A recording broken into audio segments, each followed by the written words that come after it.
7:45 and a half in Trinidad and Tobago. Well, let's shift to something different for our final interview this morning, because singer-songwriter Rayhana Khan is set to debut her album Alive on Friday. Of course, it's all going to be done online. The project was completed during the COVID-19 pandemic, which continues, and touches on everyday themes with the hope to appeal to a wider audience. She goes by the stage name of Rai, of course part of her first name, and she joins us now via Zoom to tell us more about her music project.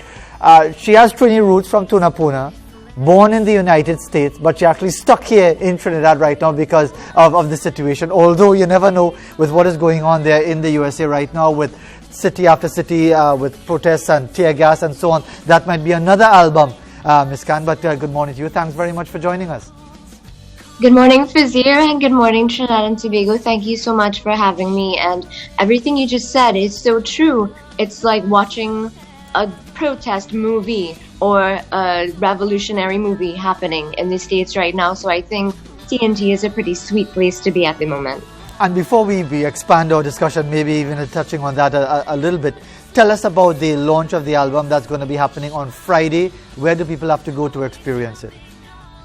Of course. So as you just mentioned, COVID-19 has set a bit of a damper on the situation, but we have been using, us artists, social media to our advantage. So I am releasing my 5-song EP Alive on every streaming platform that you can find. So it would be on Apple Music, on iTunes, on Spotify, iHeartRadio, Deezer. I'm personally uploading it to SoundCloud, even though there's no financial benefit, because I know that there are a lot of Trini listeners on SoundCloud as well.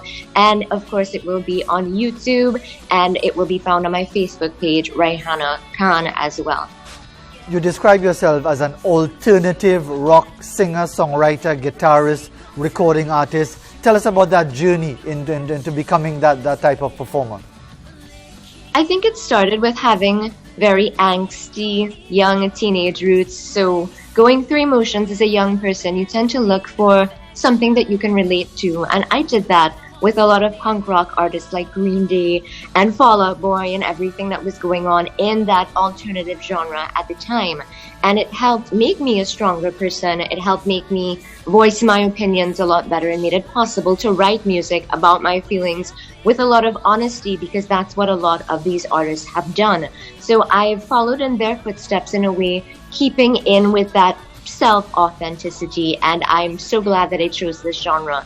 Not just because of that freedom of speech, but also because I think it suits my voice well, and I love dark colors, so what a better genre to ask for, you know?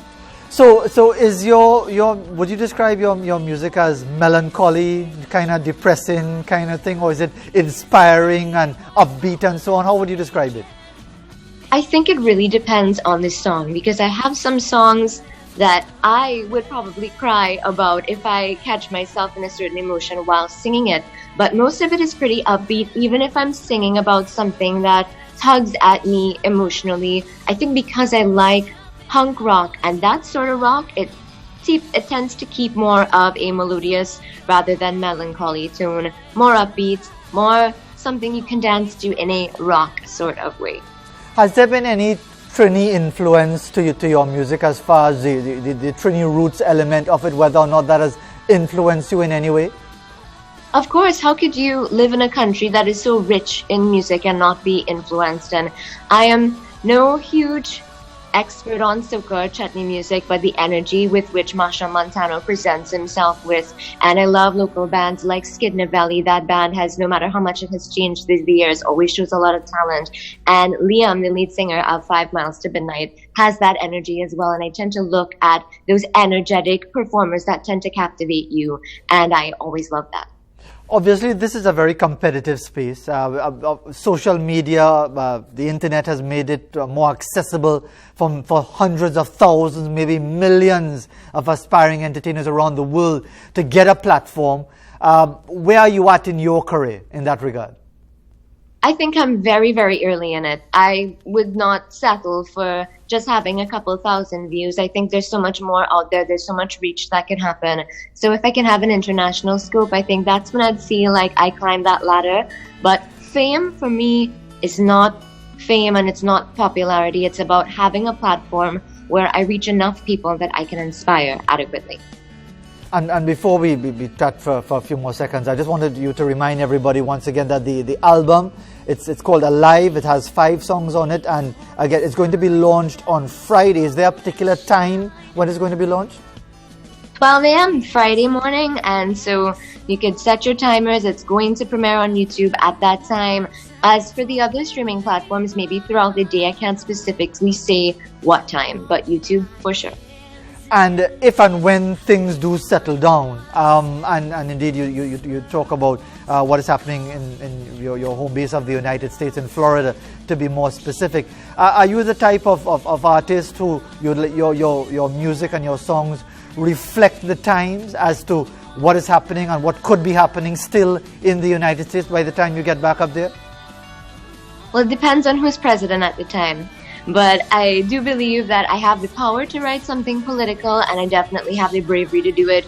If you've seen my Facebook, my posts are always opinionated, and whether it's something people can relate to or not, I do think it's important to speak up on feelings. It is important for people to speak up and perform the actions that are necessary to take them out and take them somewhere better. So if I can be that medium for that change and for that inspiration, I would love to be. So you're flying the flag for Trump or for Biden? Well, we're going with Biden because we don't have who we originally wanted. Bernie's out of the picture, so I guess Biden is the next best step. So you're another one of those young hip people who are really hoping for Bernie Sanders then?